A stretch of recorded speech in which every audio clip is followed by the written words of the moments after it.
Methods of calculating national income से एक सवाल हमेशा आते हैं, और मेथड कितने थे? क्या क्या था?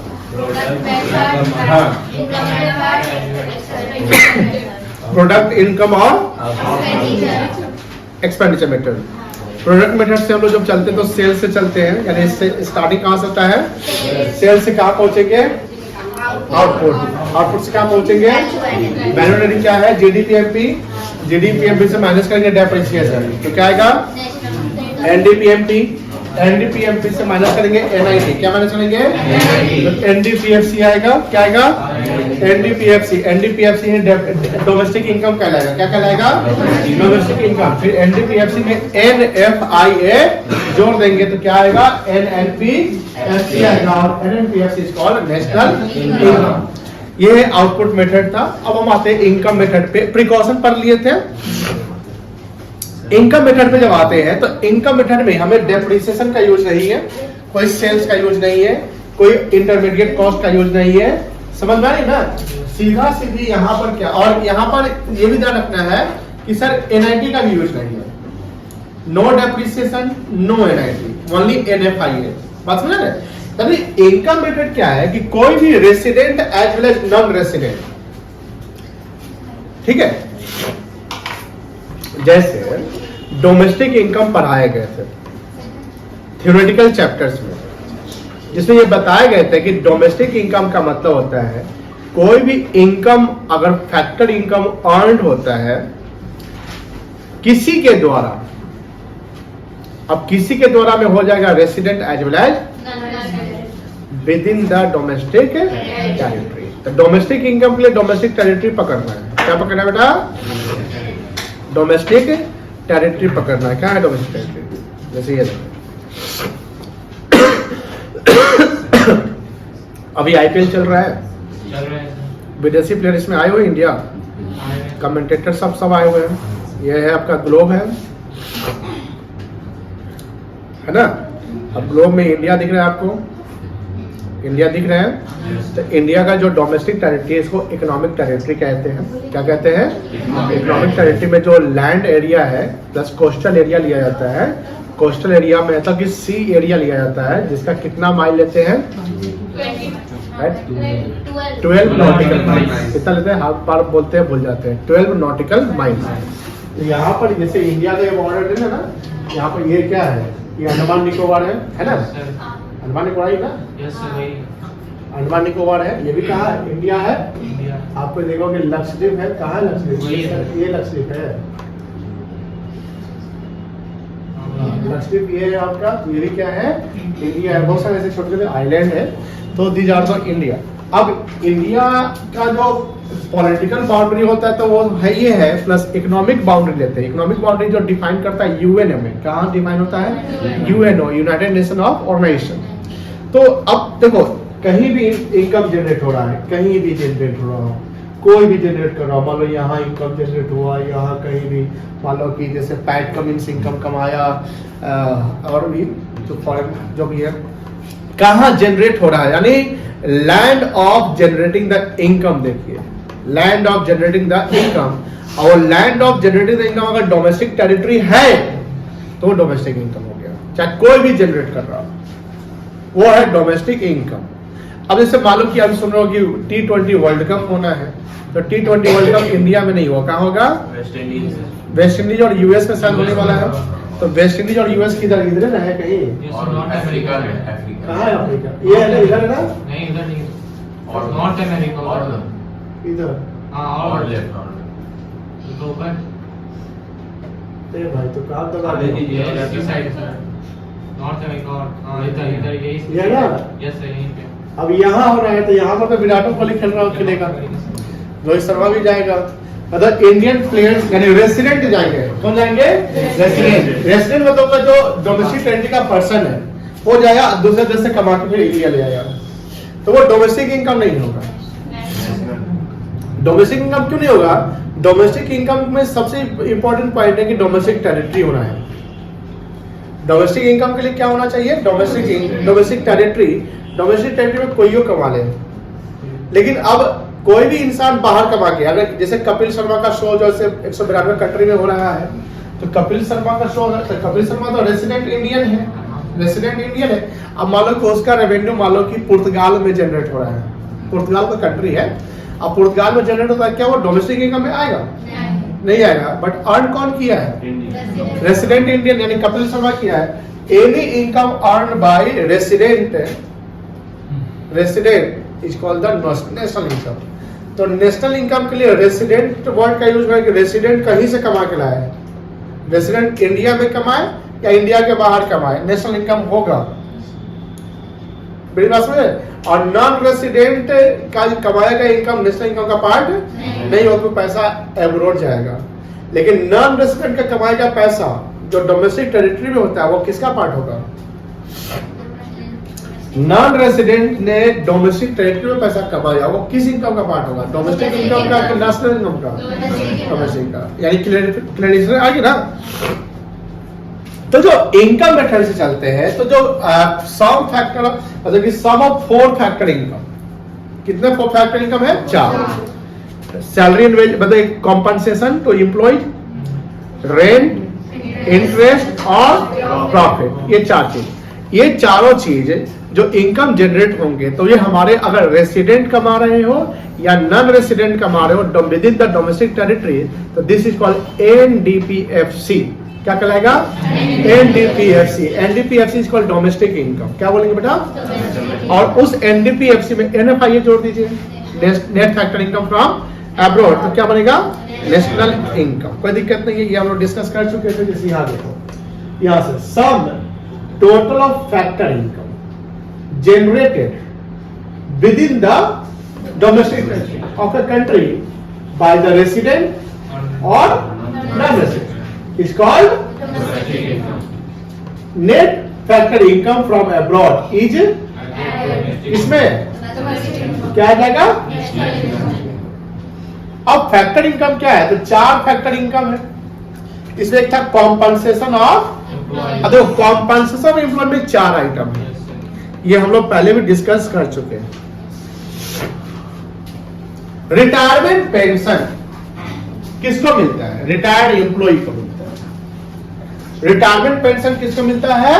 रिटायर्ड एम्प्लॉय को। लेकिन कंपनी जब या कोई भी गवर्नमेंट या कोई भी संस्था अगर रिटायरमेंट पेंशन दे रही है, तो इसलिए दे रही है कि आपने जितने साल काम किया और अब आप रिटायर कर रहे हो, तो आपका एक पेंशन कैलकुलेट किया जाता है at the time of retirement. जब एम्प्लॉय रिटायर जिस साल होता है, मतलब 2024 में कोई रिटायर हो रहा है, तो 2024 में उसका पेंशन कैलकुलेट किया जाएगा रिटायरमेंट के समय में। उसके बाद कंपनी उससे पूछती है कि भैया पूरा पेंशन एक के साथ लीजिएगा कि कैसे लीजिएगा? पूछती है कंपनी। कंपनी अपने मन से आपको पेंशन नहीं देगी, हमको मन है कि अभी नहीं देगा, ऐसा नहीं है। कंपनी आपसे पूछेगी। अब आप बोलते हैं कि नहीं 50% पेंशन हमको अभी दे दीजिए, 50% जो पेंशन बनेगा उसको हमको हर महीने के अनुसार इतना साल तक दे दीजिएगा, या जब तक हम जिंदा रहेंगे तब तक दे दीजिएगा। तो कंपनी आपको ऐसे देती है, क्योंकि पेंशन जो वैल्यू कंपनी के पास रह जाता है, जो कंपनी आपको महीने का देती है, उस पर तो कंपनी इंटरेस्ट कमा रही होगी। दूसरी बात कि जो आपने सर्विस रेंडर्ड किया पूरे जीवन भर, मतलब जितने भी साल आपने जॉब कंपनी में किया, वहां आपने क्या दिया? आपने जीवन का समय वहां दिया। सबसे इंपॉर्टेंट चीज है कि अपने जीवन का समय दिया। और अगर कंपनी आपको 50,000 रुपये महीने का दे रही थी सैलरी के रूप में, तो कंपनी के लिए आप, यानी कंपनी को आप 50,000 से अधिक का काम करके दे रहे थे, क्योंकि एम्प्लॉय है तो कंपनी है। अब एम्प्लॉय अगर 50,000 ले रहा है, इट मीन्स व्हाट कि कंपनी को उससे 50,000 से ज्यादा का फायदा हो रहा होगा, तभी तो आपसे काम करवा रहे हैं। अब आप 40,000 का काम करोगे और 50,000 मांगोगे, कंपनी देगी? नहीं देगी, बोली भैया आप जाइए, क्योंकि आपके कारण लॉस हो रही है। कोई भी लॉस मेकिंग कंपनी एग्जिस्ट ही नहीं करती, वो बंद हो जाती है। अब प्रॉफिट मेकिंग कंपनी, अगर मान लो रिलायंस इतना ग्रो किया, टाटा इतना ग्रो किया, गूगल, चाहे कोई भी कंपनी ग्रो कर रहा है, तो due to there only MD, तो नहीं कह सकते कि एमडी नहीं हो सकता है। पूरा एक सिस्टम होता है, पूरा एम्प्लॉय होता है जिसमें आप मैनेजमेंट करते हो। तो रिटायरमेंट पेंशन होता है जो रिटायर्ड एम्प्लॉय को मिलता है, जो अपने जीवन का सर्विस रेंडर्ड किया। रेंडर मतलब क्या होता है? सर्विस देना, प्रोवाइड करना, अपने जीवन का सर्विस दिया, उसी का वो पेंशन कैलकुलेट करके मिलता है। लेकिन सबको सेम पेंशन नहीं मिलता, डिपेंड करता है कि आपका सैलरी क्या रहा होगा, उस सैलरी के बेसिस पे पेंशन जो है कैलकुलेट किया जाता है। अगर कोई प्यून रिटायर करता है तो उसका पेंशन अलग होगा, कोई ऑफिसर रिटायर करता है तो उसका पेंशन अलग होगा। तो हम ये कह सकते हैं कि रिटायरमेंट पेंशन जो होता है वह एक अर्न इनकम होता है। क्या होता है बेटा? Earn income. और वो सैलरी का पार्ट माना जाता है। किसका पार्ट माना जाता है? सैलरी का पार्ट। तो सैलरी का पार्ट माना जाता है, ये फैक्टर इनकम का पार्ट हो गया। तो फैक्टर इनकम कितने हैं? 4। तो फैक्टर इनकम 4 है, उसमें सैलरी जो हो गया वो compensation to employ, compensation to employ में आएगा। रिटायरमेंट पेंशन आ गया है, एक आ गया salary and wages payment made in cash. Cash in the sense आपके बैंक में अकाउंट में क्रेडिट हो गया, वो कैश हो गया। कैश का मतलब ये नहीं कि आपको बैंक कंपनी ने कैश में पैसा, सैलरी आपको कैश में मिलता है, जनरली वेजेज कैश में मिलता है। जो वेजेज डेली वर्कर को पेमेंट करते हैं कि आप लोगों का डेली का पेमेंट हो रहा है। अब वर्कर जो अनस्किल यानी कम पढ़े लिखे वर्कर सब होते हैं तो उनको बैंक का कोई लेन देन झोलमाल से फंसना नहीं है, उसको अपना कैश दीजिए, काम खत्म।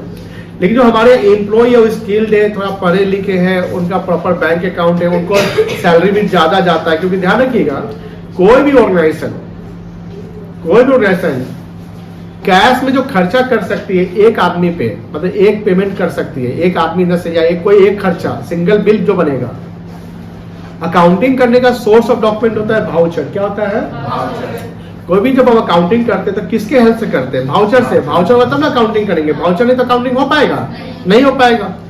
तो गवर्नमेंट रूल्स के अनुसार, इनकम टैक्स लॉ के अनुसार, एक दिन में एक पेमेंट कैश में 10,000 या उससे कम का होना चाहिए, उससे ज्यादा का नहीं।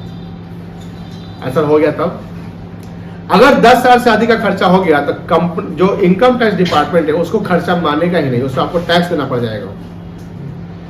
इसलिए आज तो देखते होंगे कि कोई भी पेमेंट चेक से या बैंक के थ्रू होता है। किससे होता है? बैंक। अब एम्प्लॉय को महीने का 20,000, 30,000, 40,000 सैलरी तो मिलता होगा, तो उसको कहा जाएगा, वो पैसा कहाँ जाता है? बैंक में जाता है। किसी का भी सैलरी बैंक में क्रेडिट होता है। वेजेज जो है 500, 200, 400 हजार का डेली का आते हैं, तो कैश 10,000 से कम वाला है ना, तो दे दो कैश। मेरी बात समझ में आ गई ना? तो payment made wages and salary in cash word जब लिखा रहा है, कहीं भी कैश लिखा रहा है, तो उसको आप बैंक को भी रिलेट कर लोगे। Bank is also the part of cash. जैसे आप कैश बुक पढ़े होंगे अकाउंट्स में, तो कैश बुक एक सिंगल कॉलम था आपका, डबल कॉलम। तो बैंक के साथ तो बैंक जो BRS में पढ़े होंगे जिसमें कैश बुक लिखा करता था, क्या लिखा जाता था? Cash book. तो बैंक वाले जो भी ट्रांजेक्शन हो रहे हैं, this is also called cash. Bank वाले जो भी ट्रांजेक्शन हो रहे हैं, this is also called cash, जिसको कैश इक्विवेलेंट कहते हैं। क्या कहते हैं? Cash equivalent. मतलब कि भैया बैंक में जो पैसा है वो तो हम इंस्टेंट कैश कन्वर्ट कर सकते हैं ना। अभी हम किसी को पेमेंट करने वाले, मेरे पास पर्स में कैश ही नहीं है, एकदम कैश नहीं है, तो हम क्या करेंगे? UPI कर देते हैं, पैसा चला गया, उसको मिल गया ना। चलो, तो कॉम्पनसेशन टू एम्प्लॉय में 4 आइटम्स होते हैं। 4 आइटम है wages and salary in cash, payment in kind. Kind का मतलब कोई बेनिफिट मिल रहा है, जैसे कार मिल गया, हम उसको नौकर दे दिए, उसको हम घर दे दिए, जानते हैं ना। अब मान लो कि कोई एम्प्लॉय को हम ट्रांसफर कर रहे हैं कि जाओ तुम बैंगलोर ऑफिस संभालो, तो रात को बैंगलोर नहीं रहे, बैंगलोर का ऑफिस नहीं सोएगा कि उसको हम कोई घर देंगे। अब घर देंगे तो फर्नीचर बना देंगे ना। फर्नीचर में क्या हुआ? जैसे सोफा हो गया, बेड हो गया, किचन के आइटम्स होंगे, AC होंगे, ये सब फ्रिज होंगे, ये लाइट वगैरह, ये सब उनको हम देंगे कि बोले कि जाओ तुम खरीद के सब एडजस्ट करो। ऐसा नहीं हो सकता है। बड़े बड़े ऑफिसर को बना बनाया मिलता है। कंपनी क्या करती है? रेंट पर लेती है, हायर करती है कि फर्नीचर सब खरीदना है, उसका पेमेंट आपको कंपनी करती है, उसका 10% सैलरी में आपका जोड़ देती है कि जो सैलरी बन रहा है उसमें आपका इतना देना पड़ेगा। तो वो हो गया काइंड। काइंड मतलब क्या? जो आपको कैश में नहीं मिल रहा है लेकिन उसकी सुविधा आपको मिल रही है। आप बाहर जा रहे हैं, आपके पास गाड़ी नहीं है, कंपनी ने आपको बाइक दे दिया, आपको कार दिया, आपको एक ड्राइवर दे दिया, आपको घर पे एक मेड दे दिया, आपको एक नौकर दे दिया कि जाओ बगानी तगानी वही करेगा, गेट कीपर वही रहेगा। मेरी बात समझ में आ रही है? तो these all are the facilities provided by company to their employees according to their status, according to their job position. अब प्यून को ये सब थोड़ी फैसिलिटी मिल जाएगा बोलेगा आप कार से आएंगे, ऐसा थोड़ी हो सकता है। लेकिन जो कंपनी में जो मिडिल लेवल के मैनेजर होंगे, टॉप लेवल के होंगे, उनको तो सारी फैसिलिटी मिल रही है। इसलिए हमेशा टॉप का सोचिए कि सारा फैसिलिटी कंपनी में। अब एक मेरा फ्रेंड है इंडोनेशिया में जॉब करता है, इंडियन की कंपनी है, इंडियन कंपनी है, 40 लाख रुपए उसकी पर मंथ मतलब सैलरी है, प्लस 13th फ्लोर पे उसका फ्लैट है। जिस फ्लोर पे फ्लैट है उस पे स्विमिंग पूल है, सारा कंपनी का खर्चा, मतलब कि 4 से 5 लाख रुपया उसको कंपनी बियर करती है महीने का खर्चा है इंडोनेशिया में। ये सारा खर्चा उसका कंपनी बियर करती है। तो यह फैसिलिटीज होती है। हाँ सीए। चलिए, तो payment, wages and salary in cash पहला हो गया। पेमेंट इन काइंड मतलब अदर देन कैश जो फैसिलिटी हम दे रहे हैं, और ये तो it refers to benefit in kind like rent free accommodation. Accommodation तो जो रहने का लिए जो घर मिलता है उसको एकोमोडेशन कहते हैं, given to the employ by the employer. Employer कौन होता है जी? Very good. थर्ड है employees contribution to social security. Employ provident fund, EPF सुने, प्रोविडेंट फंड, ये सोशल सिक्योरिटी हुआ। सोशल सिक्योरिटी क्यों हुआ? जैसे हम अभी जॉब कर रहे हैं, हम जॉब कर रहे हैं, हमको सैलरी मिल रहा है। जनरली सैलरी का यूज फ्यूचर के लिए होता है कि जिंदगी जीने के में जो प्रेजेंट में जो जी रहे हैं उसी में यूज हो जाता है। देखो जनरली जो प्रेजेंट में जो हमारी लाइफस्टाइल की जो है उसी में लगभग सैलरी यूज हो जाता है, जनरली हो जाता है। कुछ काश हम बचा लेते हैं, डिपेंड करता है। देखिए मान लीजिए मेडिकल खर्चा है, खाना का है, बच्चे का एजुकेशन है, घर है तो ईएमआई है, बहुत सारे आजकल जानते हैं लोगों की नीड भी बढ़ने लगी है, लाइफस्टाइल भी चेंज होने लगे हैं। अब हमारी नीड एंड लाइफस्टाइल चेंज होंगे तो खर्च भी बढ़ जाएंगे ना, तो सारा सैलरी का खर्चा उसी में जनरली निकल जाता है। थोड़ा बहुत आप बचा लिए वाले की बात है। तो बात यह आती कि जो सर हम जब तक सैलरी मुझे मिल रही है वो तो खर्चा हम किए जा रहे हैं, अपना जीवन सर्वाइव किए जा रहे हैं। इंसान कमाता किस लिए है? सबसे पहले उसका मकसद होता है सर्वाइवल। हमको कोई भी जॉब हो तो सर्वाइवल का होता है। लेकिन कंपनी क्या करती है, जब आप परमानेंट टाइप के एम्प्लॉय होते हैं तो कंपनी आपका पीएफ का पैसा काटने लगती है कि जब आप रिटायर करेंगे तो पेंशन का पैसा मिलेगा, ग्रेच्युटी मिलेगा, प्रोविडेंट फंड मिलेगा। तो एम्प्लॉय को एक ये उम्मीद रहता है कि जब रिटायरमेंट होगा तो 70-80 लाख 1 करोड़ रुपया ढेर सारा पैसा मिलेगा। वो हुआ सोशल सिक्योरिटी। सोशल सिक्योरिटी का मतलब है जिस सोसाइटी में हम रहेंगे भाई हम सिक्योर, फाइनेंशियली सिक्योर रहेंगे ना, कि हाँ हमारा एक घर होगा, अपना जो भी चीज है, जो फैसिलिटी जो है, जो सुविधा है वो हमको अपना होना चाहिए। मेरी बात समझ आई? तो this is called the security. And fourth क्या है आपका? Retirement pension. तो रिटायरमेंट पेंशन अर्न इनकम है। लेकिन अगर ओल्ड एज पेंशन की बात करते हैं, जैसे कॉलेज के, तो क्या है? अर्न। तो रिटायरमेंट पेंशन को नेशनल इनकम में जोड़ेंगे, लेकिन ओल्ड एज पेंशन को अब सपोज करिए, ध्यान सुनिएगा, फैक्टर इनकम यानी इनकम मेथड से नेशनल इनकम कैलकुलेट कर रहे हैं। किस मेथड से? इनकम।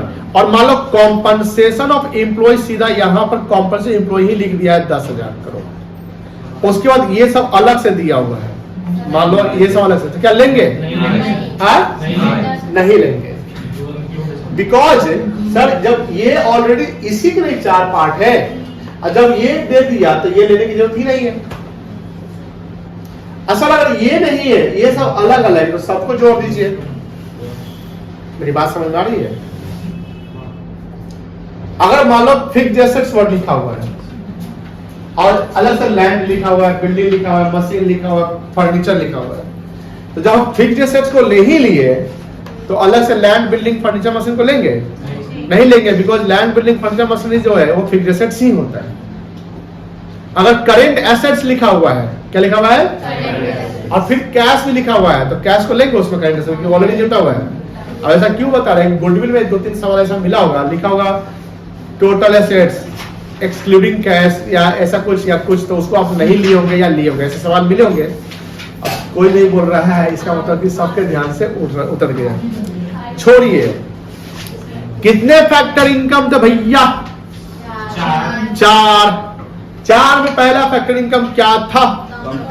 Compensation of employ. उसमें कितने आइटम थे? 4। क्या क्या थे? इन कैश, दूसरा काइंड, तीसरा social security life provident fund, चौथा ईपीएफ तो उसी में आ गया, रिटायरमेंट पेंशन। अब 3 जो फैक्टर इनकम है वो है रेंट, इंटरेस्ट एंड प्रॉफिट। इस तीनों फैक्टर इनकम को हम ऑपरेटिंग सरप्लस के नाम से जानते हैं। किस नाम से? Operating surplus. अगर ऑपरेटिंग सरप्लस लिख दे, क्या लिख दे? तो आप अलग से रेट, इंटरेस्ट एंड प्रॉफिट को कंसीडर नहीं करेंगे, because the sum of rent, interest and profit is equal to operating surplus. कोई दिक्कत है? आइए ऑपरेटिंग सरप्लस पे। Operating surplus refers to income from property, property मतलब रेंटल इनकम, एंटरप्रेन्योरशिप मतलब प्रॉफिट, इन्वेस्टमेंट मतलब इंटरेस्ट। तो it includes the following items: rent, interest and profit. कोई दिक्कत है तो बोलिए। अब सर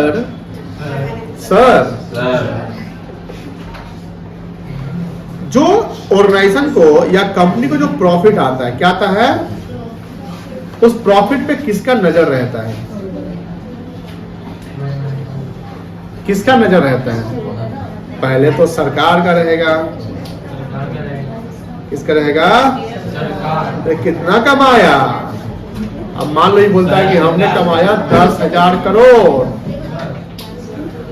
कितना कमाया? तो हमको दे क्या? टैक्स दो। कितना परसेंट? 30%। कितना हो जाएगा? 3,000 करोड़। कितना बच गया? ये है प्रॉफिट बिफोर और ये है, तो ये आएगा प्रॉफिट आफ्टर 7,000 करोड़। जो टैक्स है ना वो प्रॉफिट का ही जनरली पार्ट होता है, बिकॉज कंपनी जब प्रॉफिट अर्न करेगी तभी सरकार को टैक्स मिलेगा। कंपनी अगर लॉस करेगी तो सरकार को टैक्स नहीं मिलेगा। Tax is calculated on net income और प्रॉफिट, नॉट ऑन लॉस। मेरी बात समझ आ रही है? तो अब 7,000 करोड़ आया तो अब कहेगा, इन्वेस्टर कहेगा कितना प्रॉफिट था? 10,000। 10,000 कितना सरकार ले लिया? 3,000। कितना बच गया? लाओ लाओ लाओ। तो कंपनी बोलेगा देखो हम सब नहीं देंगे, सब डिविडेंड का नाम सुना? डिविडेंड कौन सुनाया था? आप ही सुनाया सर। क्या सुनाया था? डिविडेंड को क्या बोलते हैं? लाभांश। लाभांश को संधि से करेंगे तो लाभ जोड़ अंश। लाभ को बोलते हैं प्रॉफिट। क्या बोलते हैं? प्रॉफिट। और अंश को बोलते हैं शेयर। तो share of profit is called dividend. Not the total profit is dividend. Dividend is the part of profit. Dividend is the part of profit, not the total profit. Company का जो profit होता है ना वो साला मालिक का ही होता है, लेकिन सभी का सभी प्रॉफिट हम शेयर होल्डर को नहीं देते, क्योंकि कंपनी कुछ रिजर्व्स रखती है, कुछ रिटेन करती है। क्या करती है? रिटेन, जिसको बोलते हैं रिटेन्ड अर्निंग्स। क्या बोलते हैं? Retained earnings. देखो अर्निंग्स मतलब कमाया गया, कमाएगा पैसा हमने नहीं बांटा, हम रिटेन कर लिए। क्या कर लिए? तो वही रिटेन अर्निंग कहलाएगा। जैसे रोहित शर्मा हमेशा मुंबई में रिटेनर रह जाता है, सुनते हो? रिटेन कर लिया, MI से रिटेन कर लिया, CSK में धोनी रिटेन्ड है। तो रिटेन्ड मतलब होता है रखना, रिटेन करना। अब क्या रख रहे हैं आप? अर्निंग्स रख रहे हैं। क्या रख रहे हैं? तो अर्निंग्स कब रखेंगे? सब देने के बाद जो बचेगा उसी को रखेंगे। तो जो सब देने के बाद जो बच जाए उसको बोलते हैं रिटेन्ड अर्निंग्स। क्या बोलते हैं? और वो पैसा डिस्ट्रीब्यूट नहीं हुआ, नहीं हुआ, उसको अनडिस्ट्रीब्यूटेड कहेंगे। ठीक है। जो डिस्ट्रीब्यूट नहीं हो उसको क्या बोलेंगे? अब डिविडेंड मान लो कि हमने दे दिया 5,000। कितना दे दिया? 5,000। कितना बच गया? 2,000। इसी को बोलेंगे अनडिस्ट्रीब्यूटेड प्रॉफिट या रिटेन्ड अर्निंग्स। मेरी बात समझ में आई? हमने सरकार को दे दिया, टेंशन खत्म। हमने इन्वेस्टर को डिविडेंड भी दे दिया, टेंशन खत्म। जैसे हमको कल डिविडेंड कुछ मिला था, उसके बाद 7,500 जब माइनस हो गया तो कितना बच गया? This is the undistributed, not distributed. अब बताओ, क्या टैक्स, क्या डिविडेंड, क्या अनडिस्ट्रीब्यूटेड प्रॉफिट, तीनों प्रॉफिट का पार्ट है? यस सर, एकदम है। और प्रॉफिट ऑपरेटिंग सरप्लस का पार्ट है? यस सर, एकदम है। ऑपरेटिंग सरप्लस के 3 आइटम, कितना आइटम? क्या क्या? Rent, interest and profit. अब प्रॉफिट के कितने आइटम? 3। क्या क्या?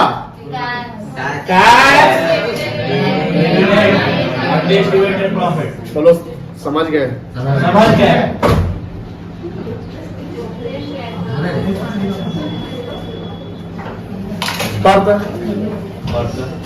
Profit is the further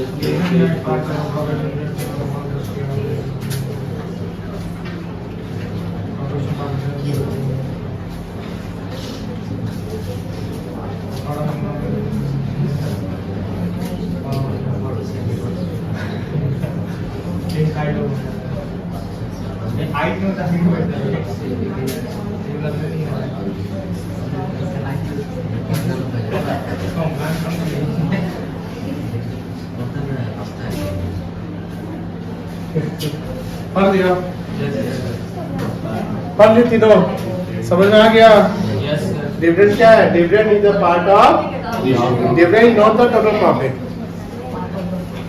dividend is not the total profit, is the part of profit. ठीक है बेटा? अब सर मान लो प्रॉफिट वर्ड लिखा हुआ है, क्या लिखा हुआ है? और अलग से डिविडेंड, कॉर्पोरेट टैक्स या अनडिस्ट्रीब्यूटेड प्रॉफिट लिखा हुआ है, तो प्रॉफिट जब हम ले लेंगे नेशनल इनकम में, तो क्या ये सब लेना पड़ेगा? ये तीनों को कब लेंगे? जब प्रॉफिट नहीं देगा, ये तीनों अलग अलग दिया जाएगा तब लिखेगा। ट्रैक फंसाएगा। जितना आसानी से आप समझ में आ रहा है, आपको मजा आ रहा है ना, जब आप न्यूमेरिकल्स में आएंगे तो बोलेगा अरे तरीके यहाँ तो ध्यान ही नहीं दिए इसमें। तो ये ध्यान रखना पड़ेगा कि profit is split into 3 part. Profit is split मतलब क्या होता है? स्प्लिट हो गया, तो स्प्लिट कितने पार्ट में बटा हुआ है? 3 भागों में, डिविडेंड, टैक्स और अनडिस्ट्रीब्यूटेड। अनडिस्ट्रीब्यूटेड प्रॉफिट को रिटेन अर्निंग्स भी कहते हैं। क्या कहते हैं? यानी सबको बांटने के बाद जो बच गया। अब बताओ, फैक्टर इनकम कितने? क्या क्या था?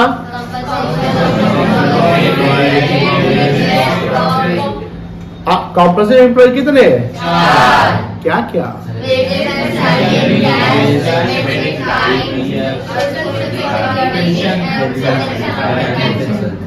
अब रेंट, इंटरेस्ट एंड प्रॉफिट किसके पार्ट? अब ऑपरेटिंग सब 3 पार्ट। प्रॉफिट भी था कोई? प्रॉफिट के भी कितने पार्ट? क्या क्या? अब आते हैं जो कॉम्पनसेशन ऑफ एम्प्लॉइज नहीं है, जो ऑपरेटिंग सरप्लस भी नहीं है, ऑपरेटिंग सरप्लस भी, ऑपरेटिंग सरप्लस कितने होते हैं? 3। सर उसके अलावा भी कोई इनकम होता है क्या? हाँ सर, एकदम होता है। जैसे किसी को देखे, जो एक इंसान है जो क्या बोलते हैं, सैलून खोला है क्या ना? क्या खोला? बार्बर, जानते? बार्बर, बिल्लू बार्बर मूवी देखे थे? बिल्लू बार्बर देखे थे? बिल्लू बार्बर मूवी नहीं देखे थे? बिल्लू बार्बर मूवी में इरफान खान एक्टर रहता है। बार्बर मतलब क्या होता है? नाई। कभी वो नाई को देखते हैं, वो अपना एक छोटा सा दुकान खोला, वहां पर आया कोई, मान लो क्या नाम है बेटा आपका? नहीं, आपका नाम क्या बेटा? अनीश आया, बाल काट दीजिए, आइए मेरा ही सैलून है, मान लो हम ही बार्बर है, आप नहीं बनेगा, हम ही बन जाते हैं। बैठाएंगे कुर्सी में बढ़कर, गर्दन टेढ़ा करिए, वो ऐसे किए। अब इनको मान लो कि पंखा वंखा चला दिए, एसी चला दिए, है कि नहीं है? फिर अब बाल कैसा काटते हैं दिखाते हैं, कैमरा फोटो ऐसा काट दीजिए, अब मान लीजिए वैसा इनका बाल हम काट दिए। अब हम बोल अब बीच में कि फेसियल भी करवा लीजिए क्योंकि उसमें थोड़ा सा इनकम ज्यादा होता है। ना ना अभी पिछले बार तो करवाए थे, करवा लीजिए। कहाँ जाना है? शादी में जाना, भैया का शादी है, करवाइए लीजिए। अब मालिक हम फेसियल भी कर दिए, ठीक है, सब कुछ हो गया। अब बिल बनता है मान लो 1200 रुपया का। कितना बना? 1200 रुपया हमको मेरे पॉकेट में आ गया, बोलो हाँ। बाल का तो नीचे है ना गंदगी। अब सैलून तो मेरा ही है, हम ही प्रोपराइटर, हम ही उसके एम्प्लॉय, हमरे दुकान मेरा ही रेंट बच रहा है और हम ही झाड़ू उठाए, सबको साइड करके जो डस्टबिन है उसमें हम डाल दिए। अपना काम करने में क्या शर्म? इन्फोसिस का चेयरमैन नारायण मूर्ति अपने अपना वॉशरूम भी साफ करते हैं, तो अपना काम करने में कोई शर्म नहीं है। हमने साफ करके रख दिया, ठीक है, शाम तक हुआ, फिर हमने उसको कचरा में फेंक दिया। डेली मेरी ये काम होती है। अब बताओ, हम एम्प्लॉय का सैलरी भी बचा लिए, बोलो हाँ। हमने एम्प्लॉय की सैलरी नहीं दी तो हम खुद कमा लिए। सैलरी 1200 जो कमाए उस 1200 में सैलरी भी है, तो हमने काम किया, प्रॉफिट भी है, बिजनेस है, रेंट भी बचा लिए। ये हो गया मिक्स्ड। जैसे कभी मिक्स फ्रूट जूस पिए होंगे, उसमें सारा फ्रूट को मिक्स कर देता है। उसी प्रकार जिस इनकम को हम सेग्रीगेट नहीं कर पाते, अगर हम एम्प्लॉय को सैलरी दे रहे हैं तो आइडेंटिफाई हो कि हाँ सैलरी का पैसा है, बोलो हाँ या ना। हम लैंडलॉर्ड को रेंट दिए तो पता चल गया रेंट का पैसा, बोलो हाँ या ना। हमको कैसे इंटरेस्ट मिला या इंटरेस्ट दिए तो पता चल गया इंटरेस्ट का पैसा, बोलो हाँ या ना। बिजनेस से प्रॉफिट लॉस कैलकुलेट करके प्रॉफिट पता चल गया तो प्रॉफिट क्लियर हो गया, बोलो हाँ या ना। डिविडेंड भी कैलकुलेट हो गया तो पता चल गया। लेकिन जब सब हम अकेले कर रहे हैं तो हमें पता नहीं कि प्रॉफिट इसमें कितना है, मेरा सैलरी कितना है, मेरा रेंट कितना है, समझ में नहीं रहा। ये हो गया मिक्स। क्या हो गया? मिक्स। जब भी कभी शादी में जाते हैं ना तो एक मिक्स वेजिटेबल होता है ना, उसे पता लगी कि मटर किधर है, आलू किधर है। हमको सबसे बढ़िया तो वही लगता है, सेपरेट रहता है ठीक रहता है। तो मिक्स इनकम क्या है? जिस इनकम में हम कॉम्पनसेशन, रेंट, इंटरेस्ट, प्रॉफिट को सेपरेट नहीं कर सकते। बड़ी बात समझिए ध्यान से। जिस इनकम में हम प्रॉफिट, इंटरेस्ट, गजबे प्राणी है एकदम आप सुनिए, जिस इनकम में हम कॉम्पनसेशन, इंटरेस्ट, रेंट और प्रॉफिट, इस चार होते हैं इनकम, इसको हम सेपरेट नहीं कर सकते कि कितना कितना क्या है, क्योंकि ओनर सेल्फ एम्प्लॉयड है। सेल्फ एम्प्लॉयड जानते हैं ना? सेल्फ एम्प्लॉयड है, आप खुद अपना दुकान खोल के चला, जैसे किराना दुकानदार अपना एक रूम में घर दुकान चला रहा है, उसमें वही दुकानदारी कर रहा है, शाम को जाता है गोला संभाल के फिर बेच रहा है, वो अपने स्टाफ का सैलरी भी तो बचा लिया ना, बहुत कुछ अपना खुद कर रहा है, तो वो होगा सेल्फ। तो उसको उस वहां जो इनकम वो जनरेट किया उसको क्या बोलेंगे बेटा? इनकम को क्या, उस इनकम का नाम क्या? Mixed income. पढ़ लीजिए।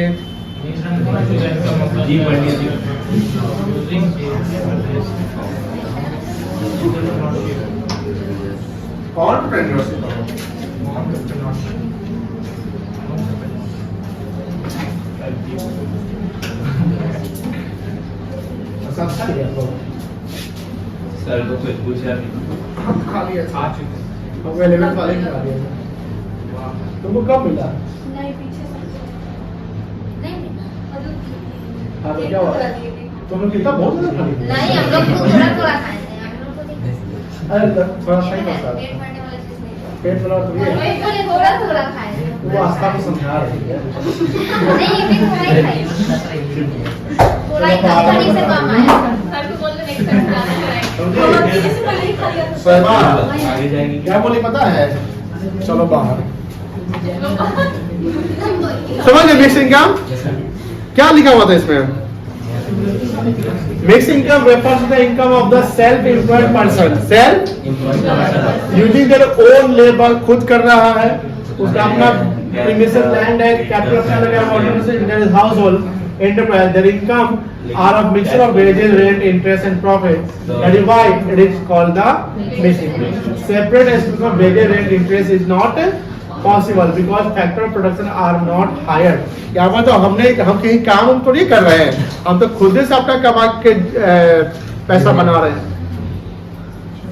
तो अब आप तो सीधा बोल सकते हैं कि जो मालिक आप सोसाइटी में किसी को देखते हैं कि अपना बिजनेस कर रहा है, अपना एक दुकान खोले हुआ है, उसमें खुद ही काम कर रहा है, तो बोलेगा अंकल आपके साथ जो इनकम हो रहा है ना उसको मिक्स्ड इनकम कहेंगे। क्या कहेंगे? Mixed income. और उस अंकल के आगे स्टाफ होगा जो झाड़ू लगा रहा होगा, भैया आप जो कमा रहे हैं उसको सैलरी इनकम कहेंगे। क्या कहेंगे?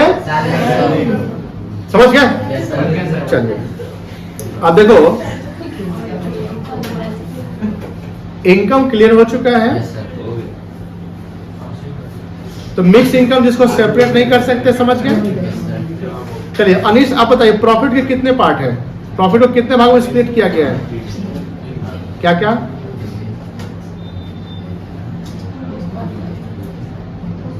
आप बताइए रिया। हाँ प्रॉफिट के कितने पार्ट है? कितना आसान से बता दिया। तुम बता प्रीति। हाँ वेरी गुड। थोड़ा आंख ना फड़फड़ा रहा है जैसे। जैसे बोले बेटा डिविडेंड हो गया और कॉर्पोरेट टैक्स और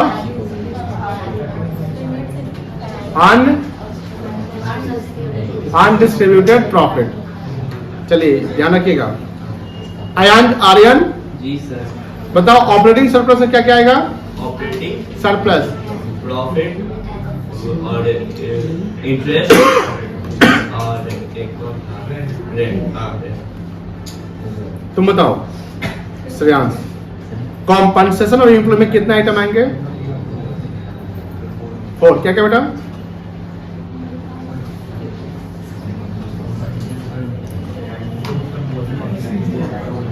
बोलो इधर बोलो।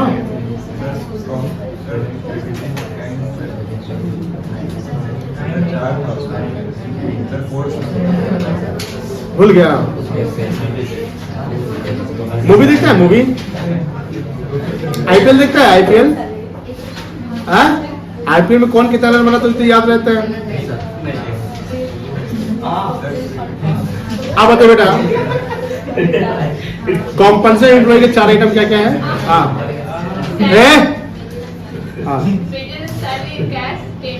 पेमेंट सोशल सिक्योरिटी और पेंशन रिटायरमेंट। सीखो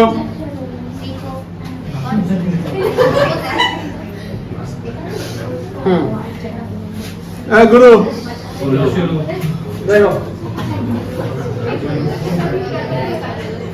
प्लीज अल्लाह ने प्लीज इंपॉर्टेंट है कॉम्पनसेशन ऑफ एम्प्लॉइज। यानी यहाँ पर चारों एम्प्लॉय को पेमेंट जो किया गया वो यहाँ क्या लिखा हुआ है? तो रेंट इंटरेस्ट प्रॉपर्टी आ गया। बोलो हाँ। अब जिस इनकम को हम सेपरेट नहीं कर सेल्फ एम्प्लॉय का जो इनकम है उसको क्या बोलेंगे? इसको को जोड़ेंगे तो क्या आएगा? यानी यहाँ डेप्रिसिएशन से शुरुआत नहीं हो रहा है, एनआईटी भी नहीं, यहाँ डायरेक्ट एफसी पे आ गए हम। कहाँ पे आ गए? अब इसमें क्या जोड़िएगा? क्या गया? और ऑपरेटिंग सरप्लस में क्या क्या आता है? इजी हो गया। इजी हो गया।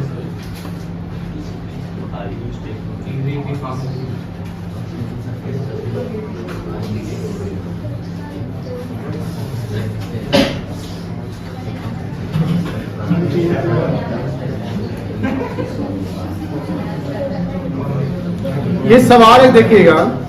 अच्छा बताओ मान लो कि हम फार्मिंग करते हैं। क्या करते हैं? मान लो कि मेरे घर के पीछे लैंड है, ओपन लैंड है, उसमें हम फार्मिंग करते हैं, लेकिन फार्मिंग प्रोड्यूस जो होते हैं एग्रीकल्चर प्रोड्यूस है वो हम सेल्फ कंज्यूम करते हैं। नहीं जुड़ेगा तो देखना जुड़ेगा उसको फार्मिंग कहेंगे। सुनो ना भाई प्लीज, उसको फार्मिंग कहते हैं जहां पर उस फार्मिंग करने का मेरा मकसद है कि हम अपने फैमिली को चला सके उस प्रोडक्ट से। उसको बोलते हैं सब्सटेनेंस फार्मिंग। क्या बोलते हैं ना? सब्सटेनेंस फार्मिंग मतलब जहां पर हम खेती इसलिए करें कि हमारा फैमिली चल सके। जब इंडिया इंडिपेंडेंट हुआ था तो इंडिया इंडिपेंडेंट तो उसमें लगभग 77% पॉपुलेशन एग्रीकल्चर पे डिपेंडेंट था। अब 77% में जो 50% लोग थे, 50% पॉपुलेशन जो था वो इसलिए खेती और एग्रीकल्चर पर डिपेंडेंट था क्योंकि उसको परिवार को जिंदा रखना है। क्यों जिंदा रखना है? क्योंकि उस समय सोर्स ऑफ इनकम नहीं थे, इंडस्ट्रियलाइजेशन नहीं था, सर्विस सेक्टर नहीं था। आपको जिंदा रहना है तो देखो, हवा तो मिल रहा है तो ऑक्सीजन तो फ्री है, पानी आपके लिए फ्री है, लेकिन पेट भरने के लिए अन्न चाहिए ना। अब अन्न के लिए आपको लैंड चाहिए, खेती करिएगा तब अन्न मिलेगा। तो वही जो अन्न के लिए हमने खेती किया कि हम भैया अन्न इतना बना ले कि हम अपना पेट भर सके, उसको क्या बोलेंगे? सब्सटेनेंस फार्मिंग। तो सब्सटेनेंस फार्मिंग का मतलब होता है फार्मिंग फॉर सेल्फ कंजम्पशन। हम प्रोडक्शन के बेचने के लिए नहीं कर रहे हैं। मान लो कि कोई किसान खेती किया, उसको मार्केट में बेचा, पैसा बनाया, उस पैसा को इन्वेस्ट किया फिर अपने एग्रीकल्चर में, तो उसको सब्सटेंस फार्मिंग नहीं कहेंगे। पढ़िए तो ऑपरेटिंग सरप्लस। ऑपरेटिंग सरप्लस में कितना है का? Does not in substance sector. Substance sector वही हुआ जिस सेक्टर में हम खुद से अपना काम कर रहे हैं, हमको इनकम जनरेट नहीं करना है। And general government sector of the economy. Why? ये सवाल पूछ सकता है एग्जाम में। Method of calculating national income का मतलब ये नहीं हुआ कि सिर्फ आपको कैलकुलेशन से आएंगे, सिर्फ न्यूमेरिकल सवाल आएंगे। इसमें थ्योरेटिकल हो सकता है कि एक्सप्लेन द ऑपरेटिंग सरप्लस, ये भी पूछ सकता है। फैक्टर इनकम क्या क्या है उसको एलैबोरेट करिए। फैक्टर इनकम के मेथड के थ्रू चलेंगे तो नेशनल इनकम कैसे कैलकुलेट करेंगे ये पूछ सकता है। तो ध्यान रखिएगा सब कुछ। Operating surplus does not arise in the subsistence sector and in the general government sector because of the following reason. In the subsistence sector, production is meant only for subsistence, मतलब जिंदगी जीने के लिए of the producing families. Production is not meant for sale in the market. वहाँ production हम इसलिए नहीं करते कि मार्केट में बेचना है। अगर मार्केट में बेचना है तो उसको सब्सटेंस कहेंगे? नहीं कहेंगे। There is no marketable surplus. Accordingly, अगर marketable surplus ही नहीं है तो ऑपरेटिंग सरप्लस कहलाएगा। जैसे हम अभी जो आर्यन बोला कि अगर आप खेती कर रहे हैं और खेत के जो प्रोड्यूस है आप अपने घर में ही यूज कर रहे हैं, बेचने के लिए नहीं कर रहे हैं, तब वो ऑपरेटिंग नेशनल इनकम नहीं होगा। अच्छा ये बताओ, मान लो कि मेरा खेती होता है जहां पर हम व्यापार करते हैं खेत से, और उस व्यापार जो हम कर रहे हैं खेत से उसमें से कुछ हम अपने घर में ले आए, तो वो जुटेगा? वो जुट जाएगा, क्योंकि मैं प्रोड्यूसर हूं। यहाँ पर प्रोड्यूसर अगर सामान बना रहा है तो बेचने के लिए बना रहा है। अब प्रोड्यूसर का सामान बनाया बेचने के लिए, उसमें एक सामान अपने घर ले आया तो वो जुट जाएगा। मेरी बात समझ में आ रही है? चलिए, प्रिकॉशन जानते हो? प्रिकॉशन मतलब जैसे देखो, ट्रांसफर इनकम जुटेगा, ट्रांसफर इनकम नेशनल इनकम जुटेगा? बोलो हाँ या ना? क्योंकि ये अनअर्न्ड है, यूनिलैटरल है, जैसे old age pension, unemployment allowance. Unemployment allowance समझते हैं, सरकार दे देती है। कुछ हुआ है क्या अभी? स्कॉलरशिप, पॉकेट एक्सपेंसेस जो आप लोग को मम्मी पापा देते हैं, ये सब अनअर्न्ड है। क्या है? इसको इंक्लूड। अच्छा मान लीजिए हमने किसी का किडनैपिंग किया। अब बाहर मूवी देखे था बाहर? Yes sir, yes sir. Illegal activity होती है। इलीगल एक्टिविटी क्या होता है? चोरी। एक जगह मतलब क्या हुआ कि अभी जस्ट 3 दिन की घटना है, बैरिया में अयाची ग्राम एक जगह है, तो वहां पर क्या हुआ, एक फैमिली मतलब कि नया घर मतलब लोग खरीदा और वहीं पे सेटल हुआ। बड़ा सा घर है एंड वो लोग के घर में एक बड़ा सा रूम है, उसमें एसी, एक ही रूम में एसी लगा हुआ है। गर्मी का मौसम तो होता है, हम एसी रूम में सब सो जाता है, ऐसा होता है कभी कभी। तो जो उस घर के जो ओल्ड एज पर्सन मतलब जो हेड ऑफ फैमिली, जिसको दादाजी आप लोग जो बच्चे उनको कहेंगे दादाजी, तो वो बाहर गेट पे, तो दादाजी को एसी से मतलब नहीं है, उनको नेचुरल हवा और पंखा लगा दीजिए चल जाएगा काम, है ना। तो वो अपना सोए हुए थे एंड जो सारे मेंबर ऑफ फैमिली थे, जो अभी बच्चे हो मतलब एक ही फैमिली जैसे नहीं होता है, मम्मी पापा बच्चे, चलो एसी लगा सो जाते हैं, एसी चला देंगे सो जाते हैं। 3-4 वो चोर आया, वो लाया था वो स्प्रे, वो सुनाने वाला कि सुनाए तो बेहोश है, दादाजी को बेहोश कर दिया, सुनते रह गए। उसके बाद क्या हुआ कि जो एसी का रूम था वो बंद था, क्योंकि एसी का नहीं था, रूम बंद कर देना पड़ेगा। तो गेटे पे वो छिड़क दिया था कि वहां पर खड़ा था कि निकलेगा सुना देंगे, है कि नहीं। उसके बाद क्या हुआ कि दूसरे रूम में जो भी आइटम्स थे, मतलब एक लॉकर तोड़ा, सुने जहां तक सुने कि 10 लाख कैश, 3-4-5 लाख का jewellery even though sofa, TV, refrigerator, ये सब गायब कर दिया। कैश ज्वेलरी तो ठीक है, क्या गायब कर दिया? बताओ, प्लानिंग से आया होगा, ट्रैक्टर में लेके आया होगा, ट्रक में लेके आया होगा। पता है, जब सुबह उठता है तो देखता है कि सब कुछ खाली है।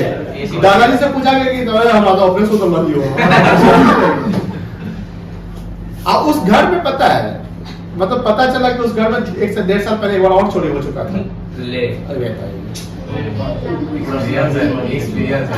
अब दादाजी सोए हुए साथ, गेट जो मेन गेट है, गेट पे ही सोए हुए थे, तो गेट खोले साथ छोड़े, देखिए हैंडल से लगाए हुए थे, ताला लगा हुआ था, तो चोर को और मिल गया ना। अब बताइए, चोर जो इतना पैसा कमाया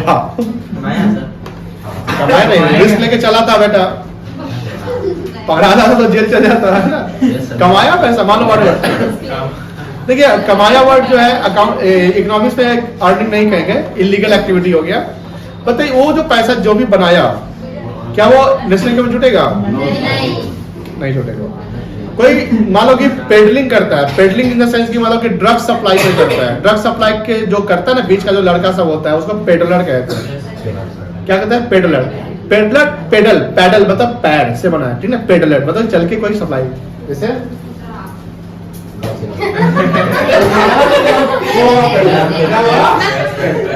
दूसरा पेडलर होता है, जैसे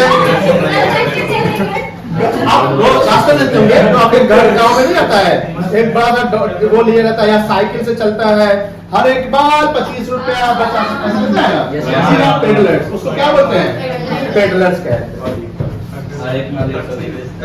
अब जो ड्रग सप्लाई, देखो ड्रग सप्लाई जब कर रहा है तो उसका इनकम जुटेगा, लेकिन हर एक मंथ 50 रुपया करेगा तो उसका इनकम जुटेगा।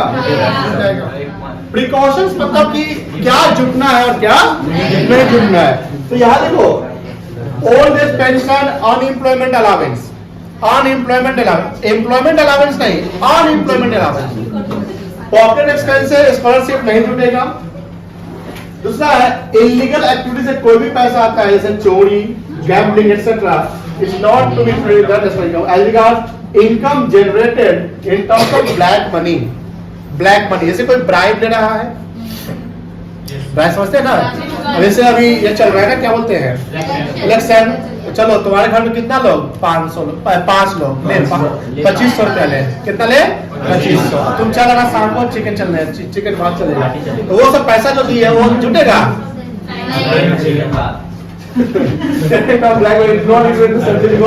नो एस्टिमेशन, इसका एस्टिमेशन नहीं। देखो ब्लैक मनी का कोई एस्टिमेशन है नहीं। कमीशन, अच्छा सेकेंड हैंड सेल कमीशन और ब्रोकरेज जुटेगा, वो जुट जाएगा। कल भी बताती है, जो है एडवांस है। Income in terms of windfall game, जैसे लॉटरी, लॉटरी इनका समझते हैं बेटा, वो भी नहीं जुटेगा, नो वैल्यूएशन। इंप्यूटेड रेंट जुटेगा? नहीं, जुट जाएगा, प्रोडक्शन हो रहा है। Imputed rent of owner occupied house is to be along with the rent as component of factor income, तो जुट जाएगा। हाउसवाइफ का कमाया गया पैसा एक गधा नहीं जुटेगा।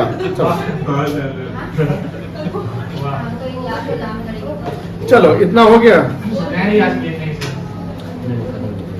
कॉर्पोरेट टैक्स की बात तो कर गए। Corporate tax, dividend, unreserved profit are all the components of corporate. अगर प्रॉफिट जोड़ दिए तो इन तीनों को जोड़ेंगे नहीं, समझ ना। इनकम टैक्स जो है, अगर मान लो कि सैलरी का, जैसे एम्प्लॉय को सैलरी दी है और सैलरी से टीडीएस काट लिया, अब सैलरी को हम जोड़ ही दिए तो इनकम टैक्स अलग से जोड़ेंगे नहीं।